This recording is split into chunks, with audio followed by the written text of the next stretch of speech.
তুমি কি নিজেকে একজন ভালো মানুষ হিসেবে দেখতে চাইছো? যদি তুমি নিজেকে একজন ভালো মানুষ হিসেবে দেখতে চাও তাহলে আজকের ভিডিওটা তোমার জন্য। আচ্ছা, আমরা যদি নিজেকে একজন ভালো মানুষ, একজন আদর্শ মানুষ হিসেবে দেখতে চাই তাহলে আমাদের কি কি করা উচিত? অর্থাৎ কি কি করলে পরে আমরা নিজেকে একজন ভালো মানুষ, একজন আদর্শ মানুষ হিসেবে বলতে পারবো? এই প্রশ্নগুলো কি তোমার মাথায় আসছে? এই প্রশ্নগুলো কি তোমার মনে এসেছে? যদি এই প্রশ্নগুলো তোমার মনে এসে থাকে, যদি তোমার এই প্রশ্নগুলো মনে জেগে থাকে, তাহলে আজকের ভিডিও তোমাকে পুরোটা দেখতে হবে, একদম স্কিপ না করে। তো নমস্কার দর্শক বন্ধুরা, আমার সহজ কথা মোটিভেশনে সবাইকে জানাই সুস্বাগত। আমি তোমাদের বন্ধু মৌমিতা। ভিডিওটা দেখে যদি ভালো লাগে আর একটু হলে উপকার হয় তাহলে একটা লাইক করো, আর তোমার মূল্যবান মতামত কমেন্ট বক্সে জানিয়ে যাও।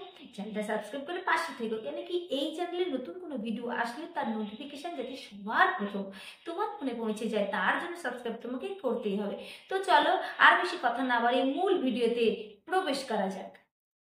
আচ্ছা, আমরা যদি নিজেকে একজন ভালো মানুষ হিসেবে দেখতে চাই তাহলে সবার প্রথম আমাদের মনকে সুন্দর করা উচিত। কারণ মন সুন্দর হলে তবে তো তুমি একজন ভালো মনের মানুষ হতে পারবে। ভালো মানুষ হতে গেলে নিজেকে ভালোবাসার পাশাপাশি অন্য মানুষকে, প্রকৃতির প্রত্যেকটা প্রাণীকে ভালোবাসতে জানতে হবে। নিঃস্বার্থ ভালোবাসা দিয়ে ভয়কে জয় করতে হবে।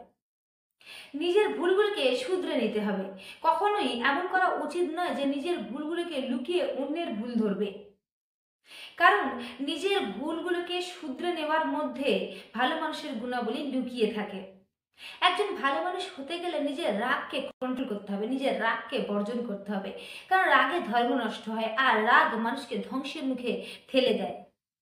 জীবনে আমরা কখনো হেরে যেতে পারি, জীবনে আমরা কখনো অসফল হতে পারি। তার মানে এই নয় যে আমরা জীবনে সফল হতে পারিনি বলে নেতিবাচক চিন্তা ভাবনা করব।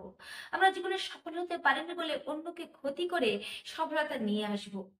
এরকম করা কখনোই উচিত নয়। নেতিবাচক চিন্তা ভাবনা না করে সবসময় ইতিবাচক চিন্তা ভাবনা করা উচিত।